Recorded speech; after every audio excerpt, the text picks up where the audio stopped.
The offensive line for the Minnesota Vikings is going to be the crux of the 2021 season. If they're good, the offense is good. Therefore, the Vikings will be good. The defense will be good to go. But the offensive line, with the drafting of Christian Darrisaw in the first round and Wyatt Davis no matter what in the third round, I think finally you have a good young starting five up front. But of course, they have to earn their stripes, and ties will always go to the veterans. Even disadvantages will go to the veterans. So of course, OTAs, the first week of Phase 3, went down this week, and it wasn't a shocker. It was not a shock that Reichardt Hill, the veteran swing backup, is starting a left tackle in place of Riley Reef, ahead of first-round pick Christian Darrisaw, as well as Dakota Dozier, just the immortal Dakota Dozier, just hanging around at right guard ahead of Wyatt Davis. And it's expected. I mean, with Rick Dennison and Mike Zimmer, of course, this is the way it's going to go, but it is what it is. Now, if this is the starting lineup week 1, then we have issue. Then we will have major issue. But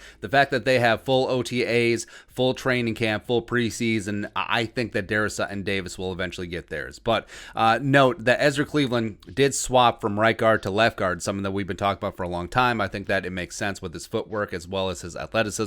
Generally, you want your more mobile guard to be a left guard. You want your more stout, powerful guard to be a right guard. So I think that Ezra at left and Wyatt Davis at right will make a lot of sense, flanking Garrett Bradbury. Brian O'Neill, the real deal, is much better than the 11th best right tackle in the game, by the way. Woo!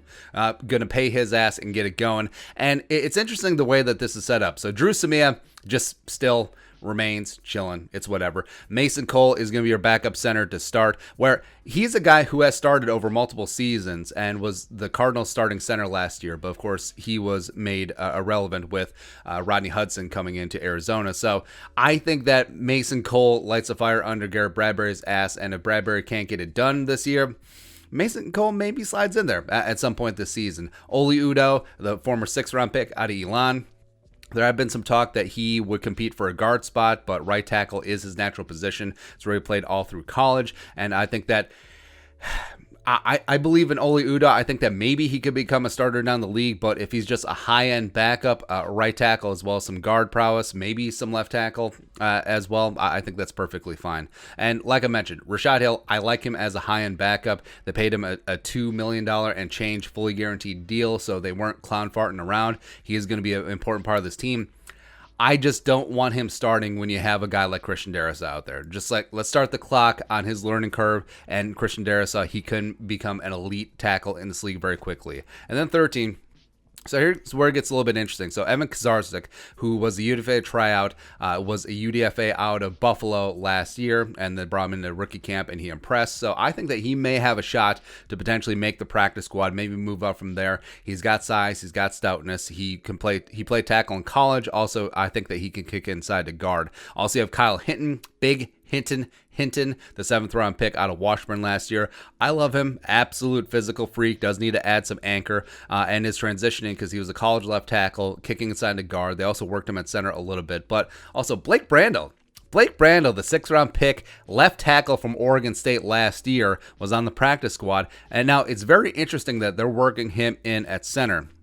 Because if you look, Mason Cole's on the final year of his rookie deal, so he could be gone. Garrett Bradbury's in the 3rd season of his rookie deal, where it's time to Esther get off the pot for the Grim Reacher. He's got to get things going. So, I mean, Brandel, maybe, like, say Bradbury falters, again, knocking on all the wood, hopefully that's not the case. Maybe Brandel impresses enough that he makes the roster, the actual 53, not the practice squad. Maybe Samia doesn't make it. Maybe they carry 10 offensive linemen and Brandel is the 10th. And then maybe next year Mason Cole is gone and maybe Bradbury doesn't impress.